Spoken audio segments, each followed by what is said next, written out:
Hey, good afternoon, good morning. Wait, was it? Good morning, good afternoon, good evening.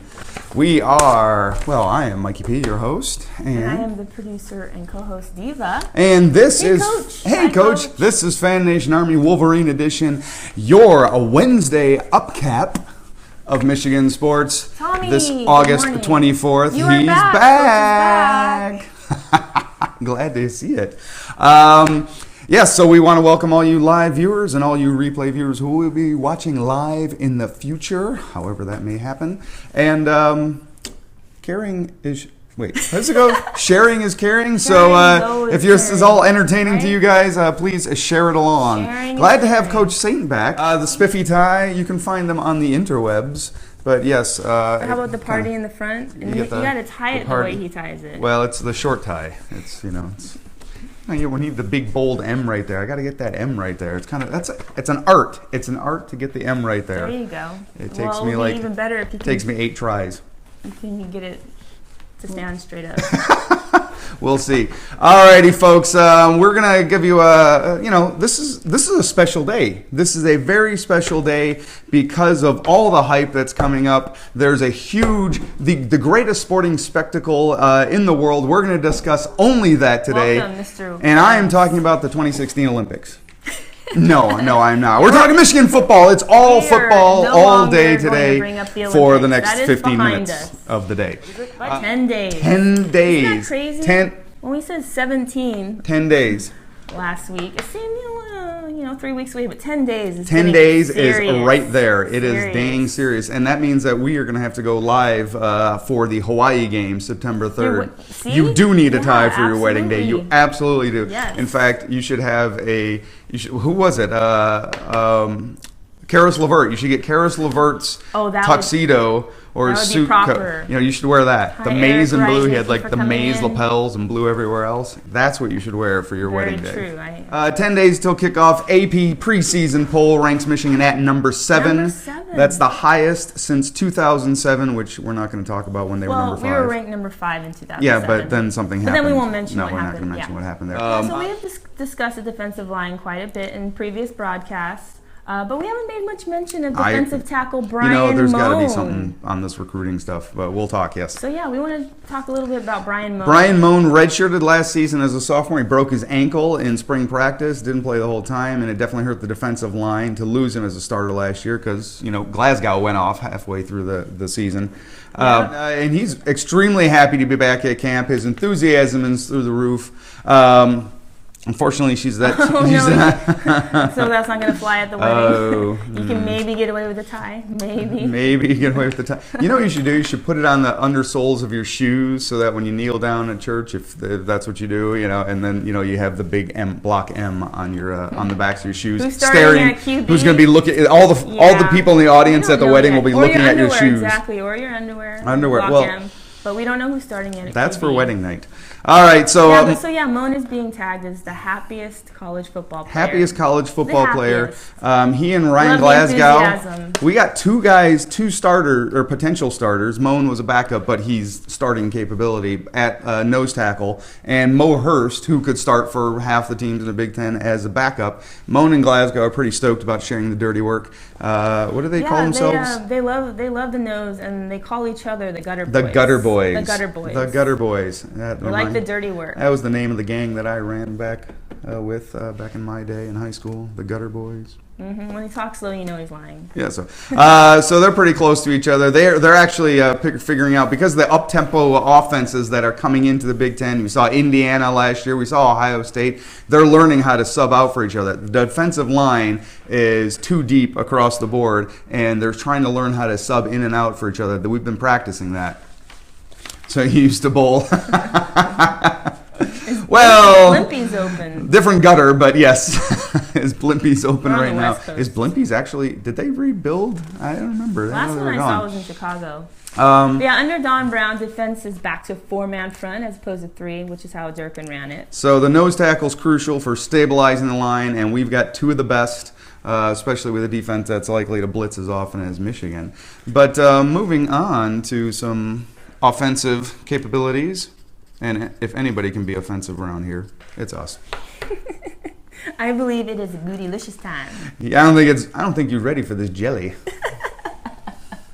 No, not Destiny Child's bootylicious. Is that how it goes? Beef Fiddler's here. Beef? Yeah. No, it would be Jake Booty time. So there was a recent ESPN article about Jake Butt and the Butt family. The Butt family. Embracing being the butt of jokes, and they all have a butt nickname. Are these real names? Okay, I'm going to read them out. Nice Butt. I like Butt. Can't believe it's not Butt. I made that up. You made that one up. I made that one up. Buttmate. That's terrible. Okay, so that's viewers. Awful. So viewers, what is your butt name? Yes, what is your butt name? If you had to make up a butt name for yourself. Get a jersey, Michigan jersey as a butt. What would it be? Would they even print it? The love butt. Like the love bug? Yes. But the butt? Yes. That's the fiance making the kids Ohio fans grounds. Oh, that could be. Oh. That could be. Doing the butt. Doing the butt. Whoa. It's a song? It is a song. It's that Doing YouTube song. What? In the butt? Oh. Yeah. Doing the butt. Right. Be careful of those Ohio fans at your wedding. They poop places. What is up with my pen today? I have a small pen. No, not that one. The pooping. No, not pooping in coolers. Butterific. Ooh, butterific. I like that. What's Butterific. Up, Brandon? All right. So speaking of Jake Butt, Jake's the only Michigan player to make the ESPN's first team preseason All-American team. The only one. He's the only one. The only Michigan and player. I'm a little peeved about that. I believe Jabril Peppers should be up there with all the hype. Jordan Lewis. Even if not Peppers, because he's kind you're of... Michigan State all day? Well, welcome. Michigan State, welcome, Sparty. Welcome to the big house. Welcome to the big Lewis. house. And well, Lewis, our smaller, smallish house. First team All-American. Yeah, Lewis. I agree. I am the poop. What is up? I am the poop. So I am the poop is not a butt nickname. Oh, thank you, Brandon. I am the poop needs to make up a butt nickname. Thank you. Yeah, no, Lewis. I believe he should fly. I think Lewis should have been on the first team All-American. They should have made to the finals, then lose. Yeah, typical. Oh, right. If the pattern holds, potentially. Whether it's basketball or football, but we want to put a stop to that plan. So ESPN thinks it's going to be pretty easy for Butt to catch at least 50. I would make that bet. If you're on sports betting and you can do a prop bet of Jake Butt over 50 catches, do it. Oh, we should do that. Decommitments happen. There's been three in the past few days. 2 from the 2018 class and 1 from 2017. Michigan State wins championship basketball. You think this year? Well, this season. They'll make it to the. That's what everyone bet on last year. They'll make it to the Final Four. A lot of people lost a lot of money betting on Michigan State. I blame Denzel Valentine's gap tooth. All right, so we had a few decommitments. He has 4-star defensive tackle Aubrey Solomon from Lee County, Georgia, decommitted because a postcard was sent to his mom thanking them for coming to the Michigan barbecue, but they didn't go. That's right. They won't make it to the They didn't go to the barbecue. So Aubrey is a little bit miffed that they confused him with somebody else, or they didn't really keep tabs on whether he was there or not and send out the blanket thank yous. And also his name was spelled wrong. Right, his name was spelled wrong. So someone might get fired over that. You invited followers? Did you invite Michigan State followers? So that's a little bit of a mistake. When you go for a job interview, you don't kind of thank the people that you didn't talk to. So, but it's great to get 2018 commitments, and it's common for 2018 folks to commit early, but then bail out. So we lost a couple 2018s, and we got what happened? Oh, is he laughing his ass off? 2018 commitments: 4-star from Ohio State, Jaleel Irvin. Offensive lineman from Jaleel Irvin from Stone Mountain, Georgia, and 4-star defensive tackle Leonard Taylor from Ohio. Right. Those two we've lost. Mr. Webb. So we've got there are at least 4-star offensive linemen we're pursuing, and a bunch of defensive tackles that we're still pursuing. So everything's gonna be fine. It's pretty tough to all is calm, remain well. I mean, losing in 2017, you don't want to do that, but I mean, it's gonna happen. In Harbaugh, we trust. Exactly. Yeah. For every one recruit, there's yes, exactly. A gagillion. A gagillion. A gagillion? Gagillion. Where does that rank? Is a gagillion more than a gazillion? Is that or less than a bagillion? 15 zeros? I don't know. Let's talk some offensive line. Yes. Let's talk some offensive line because a hailstorm is hailstorm is coming. Here you go, Sparty. This is one place you cannot keep up with. Offensive line, you guys are rebuilding, and last season we watched the offensive line get better and better. Came through in the Citrus Bowl. Running backs had huge holes to run against that vaunted Florida defense. 200 to the tune of 225 rushing yards. Against one of supposedly the best defenses in the country. And that was all thanks to the offensive line. Yeah, what a glorious game. And would you say the last strong offensive line for Michigan was in 2011? Granted, last year was a build-up to a pretty good offensive line, but 2011. Hoke's first year as head coach, he had a good one. He inherited a pretty good offensive line that was used to a spread attack, and the offensive line hasn't been solid. Yes, exactly. Look what a healthy O did to a good Florida. Exactly. And so in 2011, we had 2,000-yard rushers in Denard Robinson and Fitzgerald Toussaint. Both rushed for over 1,000 yards in 2011. Hadn't been done by two players since 1975 in the same season. But different offense. That was a spread offense, a zone read. Sorry, not spread offense. It was a zone read offense. And Hoke recruited a bunch of offensive linemen who could pull, move, and they're opening up little holes and playing off the defensive end. Different story here with Harbaugh and Smashmouth. We have finally, because those guys were quick and nimble. Now we've got Smashmouth with the big hosses. We got 4 returning starters. Fox Sports has the Michigan offensive line as the 4th best returning O-line in the country. Yep, behind Clemson, LSU, and Bama. And we expect it'll be high hopes for this. Absolutely, we expect. We got Mason Cole replacing Graham Glasgow at center. Mason Cole, more of a true center, although he started as a true freshman at left tackle, the hardest position there. Goes to center now. He's a smart guy. Sophomore Grant Newsome now at left tackle. However, we hear that freshman Ben Bredesen is a phenomenal athlete, pushing for some time at left tackle.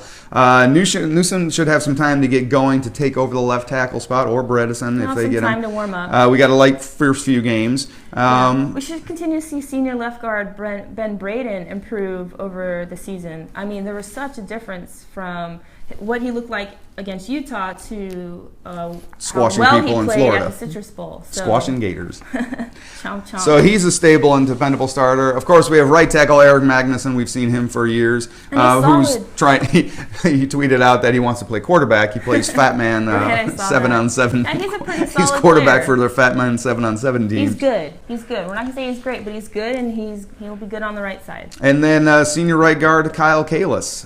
He's been a little bit of a 5-star disappointment. He needs the good year. Or he might lose Came in position. with the most hype of all these people. You got seniors Magnuson, Braden, Kalis, and who's the other guy? The backup guy, David Dawson. All of them came in very hyped.